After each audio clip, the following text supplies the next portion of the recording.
She divorced me for helping my dying father. She said he was a burden. She left us, at our lowest. What she didn't know was in his will. He passed away and left a large inheritance. She came back. Very too late. The betrayals that hurt the most aren't the sudden explosive ones, but the ones that happen slowly, chipping away at your soul day by day. My wife abandoned me during the hardest chapter of my existence because she looked at my dying father and saw only a financial dead end. She walked out on our 8-year marriage and our 2 young children, labeling my devotion to a fading old man a pathetic waste of time. She made her calculations based on what she thought was reality, but she had no idea that her cruel exit would coincide with a life-changing revelation buried deep within my father's final will. It is a strange thing to realize that the person you shared a bed with envies the dead for their resources. I am Mark, a 36-year-old man caught in the grinding gears of midlife responsibilities. For 8 years I had been married to Elena, and together we were raising 2 wonderful, chaotic children. Yet, outside the walls of my own home, I carried another identity. The only son of Robert, a once formidable titan of industry now reduced by time and sickness to a frail shadow of himself. My father had been battling severe kidney issues for years, a slow decline that we all tried to ignore until it became impossible. Over the last 24 months, his condition worsened rapidly, shifting from manageable to critical. His survival now depended on dialysis treatments twice every single week. Hey viewers, before we move on to the video, please make sure to subscribe to the channel and hit the like button if you want to see more stories like this. Thanks. In the beginning, Robert was too proud to ask for help. He would call a car service, endure the 4-hour sessions alone, and return home exhausted but silent. But this past year, the disease took more ground. He became too weak to walk steadily, his breath often catching in his chest from mere exertion. He swallowed his pride and started asking me to accompany him. It wasn't just about the physical support. I could see the terror of loneliness in his eyes as he faced his mortality hooked to a machine. I established a rigid routine to ensure he never had to face those grueling sessions alone. It was difficult to balance with a full-time career and a family, but I had to make it work. I scheduled his treatments for Saturdays and Wednesdays. Saturday was my day off, making it physically easier to manage, though mentally draining to spend my weekend in a clinic. For Wednesdays, I navigated a tricky agreement with my supervisor at the major tech firm where I worked. They allowed me to leave the office early in the afternoon, provided I logged back in and completed my professional tasks late at night, often working until 2 in the morning after the house was asleep. Having been a loyal, high-performing engineer for a decade, my boss was willing to bend the rules for my family crisis, the real tension. The cancerous element in my life was not the demanding job or the dying father. It was at home. Elena was furious about my commitment. Her resentment wasn't subtle. It was a thick, suffocating fog that filled our house. Even when I helped my father occasionally in the past years, she showed annoyance, making snide comments about him being needy. But once it became a fixed, twice-a-week responsibility that impacted her schedule and my availability, she stopped hiding her bitterness completely. She constantly argued that I was throwing away my energy, my prime years on a man who would never appreciate it and, more importantly to her, a man who had nothing left to offer us. To understand the depth of her greed, you need some background on my relationship with Robert. My father had owned a massive, highly successful trading and merchandising company. He was incredibly wealthy, a self-made man who believed hard work was the only religion worth following. For my entire youth, he envisioned me taking over the family legacy, sitting in his chair, running his empire. But my heart was never in boardrooms or supply chains. I was passionate about technology, software engineering, and the creative potential of coding. When it came time for college, I chose a computer science degree over the prestigious business school he had selected for me. That was the first crack in our relationship. He viewed it as a betrayal of his life's work. The rift grew into a chasm when, after graduation, I accepted a job at a renowned tech firm instead of joining his company as a junior executive. He couldn't understand why I wanted to build someone else's dream instead of inheriting his. After I married Elena, he gave me one last chance to join the business. He sat me down, offered me a salary that was 3 times what I was currently making, and promised me the keys to the kingdom within 5 years. When I respectfully refused, saying I was happy in my career, he exploded. It was the worst fight of our lives. He told me with cold fury in his eyes that he would rewrite his will, leave his entire vast fortune to various charities, and that I wouldn't see a single cent of his money. Elena, who had always been enamored with my father's lifestyle, was devastated by this news back then. But I didn't care about the threat. At 29, I was already successful in my own right. I had bought our house and my car with money I earned through my own skills in tech. I told him straight to his face that I could build my own success and happiness without his millions hanging over my head like a bribe. Our relationship went cold for years after that argument. The ice between us only began to thaw 5 years ago when disaster struck. My mother passed away suddenly from a massive heart attack. It broke Robert in a way financial ruin never could. I had moved out young, and my mother had been his anchor, his only true companion in that vast estate. Seeing his profound, isolating grief, I decided to put the past aside. I stepped up as a son.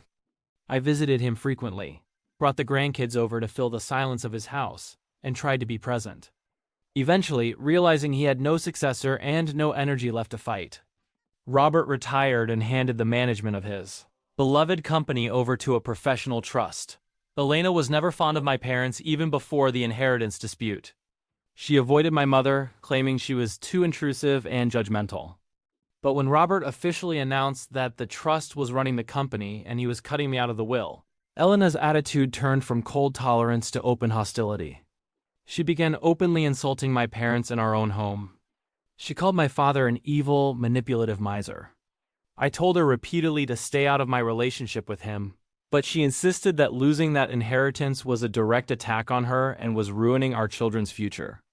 I kept telling her we were financially stable on our own, in the top 10% of earners, but for Elena, enough was never enough. In the final 6 months of my father's life, Elena made my existence a living nightmare. She weaponized my duty against me. Every Saturday, knowing I had to take Robert to the clinic, she would intentionally manufacture a crisis or a complex plan. She would suddenly decide to host a dinner party and demand I help prep, or insist the house needed a deep clean right then, or demand a family outing to a theme park. I tried to reason with her, explaining that Sunday was our family day and Saturday was designated for Robert's life-saving treatment, but reason was useless.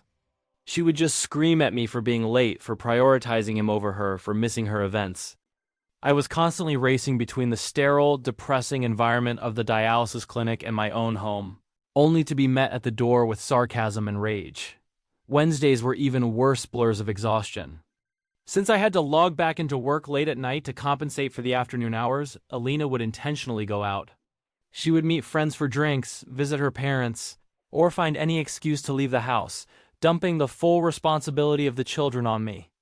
I had to juggle complex coding problems, cook dinner for 2 picky eaters, bathe a toddler, and help with homework, all while running on fumes after spending 4 hours watching my father's blood cycle through a machine. Robert, despite his failing health, was sharp. He saw how stressed I was. He saw the dark circles under my eyes and the way my phone blew up with angry texts from Elena during his treatments.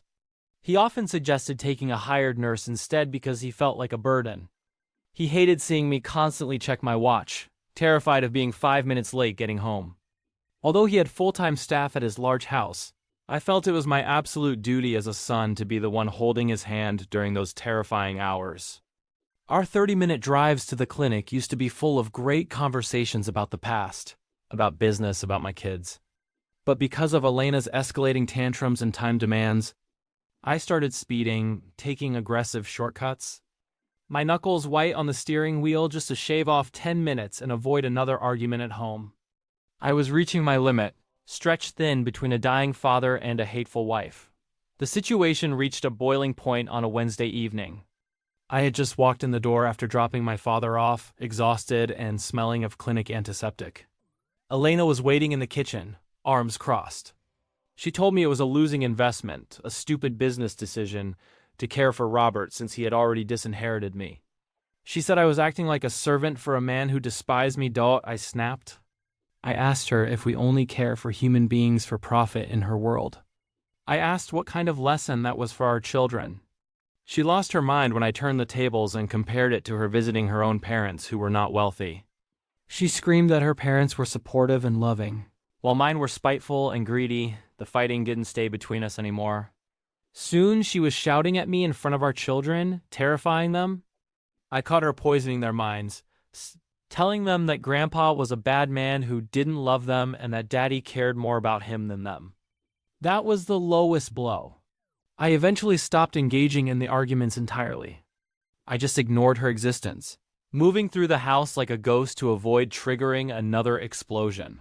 One Saturday morning, as I was putting on my shoes to leave for my father's house, she blocked the doorway. She gave me an ultimatum. She said I had to choose right then and there, either her or my father. She looked me in the eye and said Robert was going to die soon anyway, so I needed to be smart and choose the person who would be around forever. The sheer cold-blooded callousness of that statement stunned me. It was the moment any remaining love I had for her instantly evaporated. I looked at her, a stranger in my wife's body, and told her with absolute clarity that I would choose my dying father. 7 days a week over someone as heartless and materialistic as her. She packed her bags that afternoon. While I was at the clinic and left for her parents' house, when I came home to a quiet house, I didn't feel sadness. I felt an immediate, overwhelming sense of peace. The toxic fog had lifted. When her lawyer sent the divorce papers a few days later, citing irreconcilable differences, I signed them within 10 minutes and sent them back. Elena was shocked I didn't beg for her to stay. Her mother even called me, screaming that I needed to be a man and fight for my family. It was laughable. Elena didn't even fight hard for primary custody of the kids. During the mediation, she implied she was too young to be held back by the baggage of being a full-time single mother while trying to restart her dating life. She wanted weekends and holidays, which suited me perfectly. A week after the divorce was finalized, I made a decision. I rented out our marital home, packed up the kids, and moved into Robert's large, echoing estate. It was the best decision I could have made. Robert's eyes lit up when we arrived. Having his grandchildren under his roof energized him. We had 3 beautiful, peaceful months together. He got to spend his final days watching cartoons with his grandkids, and his professional staff helped me manage the household and childcare, so I could focus on work and spending quality time with him. We were finally a family, happy and connected, free from Elena's venom. Last week, the inevitable happened. Robert passed away peacefully in his sleep. I found him in the morning, a gentle smile on his face. The grief was immense, a tidal wave that knocked me down. But beneath it was gratitude that I had been there, that we had mended our fences, and that he didn't die alone. While I was still deep in the initial stages of grieving, arranging the funeral, his personal attorney called me. He insisted I come to the office for the official reading of the will immediately after the services. I told him it wasn't necessary, that I knew Robert had given everything to the trust and charity, and I was fine with that. I just wanted to grieve. The lawyer, an old friend of my father's, just chuckled a dry, knowing laugh over the phone and told me to get down to the office. When I arrived, the room was filled with the trustees of the company. The attorney began reading the final testament of Robert. As he read, the room started to spin. It turned out I was always the sole heir. Robert never changed the will. Not really. He had drafted a dummy version to threaten me years ago because, in his stubborn, controlling way, he wanted to push me into the family business. The lawyer stopped reading and took off his glasses, looking at me with teary eyes. He told me Robert was actually incredibly proud of my independence. He admired that I built my own successful career in tech without his help, and that I stood up to him. He was even more proud that I cared for him in the end, even when I thought there was nothing in it for me. That, he had told the lawyer, was the true test of character. He left me everything. The controlling interest in the multi-million-dollar business, the massive real estate portfolio, his stocks, and his entire liquid fortune. He even set up generous, ironclad trust funds for my children's education and future. I sat in that leather chair in the plush office and wept, realizing the depth of his complicated, demanding love. The news of the inheritance couldn't be contained. It spread through our social circles like wildfire. Suddenly, my phone was ringing off the hook with people I hadn't heard from in 10 years offering condolences and wanting to catch up. But the most disgusting, predictable encounter happened 3 days after the news broke. I was at my father's house, meeting with accountants when the gate buzzer rang. It was Elena and her parents. They had driven over unannounced. I let them in out of morbid curiosity. They walked into the foyer and immediately launched into a massive, tearful performance. Elena was sobbing loudly, claiming she didn't know Robert had died, crying about how much she loved him and missed him. Her parents were wiping away fake tears, talking about what a great man he was. I stood on the grand staircase and watched the show. I asked Elena calmly where this love was for the last 8 months, while he was dying and she was tormenting me for helping him. She stuttered, claiming she tried to visit our old house, but it was locked, a pathetic lie. Her father then stepped forward and had the absolute nerve to suggest that we needed to put the past behind us. He said that now that Robert was gone, the children needed their mother full-time in this big house, and that Elena and I should reconcile for the good of the family. I started laughing. It was a cold, hard laugh that echoed in the large marble foyer. I told Elena to her face that she didn't love me, and she certainly never loved my father. I told her I knew exactly what she loved, the countless millions my father had left behind. Her mask slipped instantly. The fake tears stopped. She got angry, her face twisting into the familiar sneer. She demanded that she was entitled to half of the inheritance as part of the divorce settlement, arguing it was marital assets. I told her to get off my property. I had already consulted my lawyer. Since the divorce was signed, sealed, and finalized weeks before Robert passed away, she had absolutely no legal claim to his estate. She was entitled to nothing but the child support we had already agreed upon. She screamed insults at me as they left, showing her true colors one last time. Now I have made big changes. I resigned from my tech job. I am now the chairman of Robert's company. I'm going to learn the business and grow his legacy just like he always wanted, but on my own terms now. I'm also taking legal steps to ensure Elena's visitation with the kids is strictly supervised so she can't manipulate them or use them as pawns to get money. Next week, the kids and I are heading to the Bahamas for a month-long vacation. We are going to sit on a beach, heal from our losses, and celebrate the memory of their grandfather. I finally have the life I want, a life of peace and financial freedom. And the best part is knowing I didn't sell my soul to get it, unlike the woman who walked away too soon. Thanks for watching. Make sure to subscribe to the channel and hit the like button. What do you think about this story? Share it in the comments.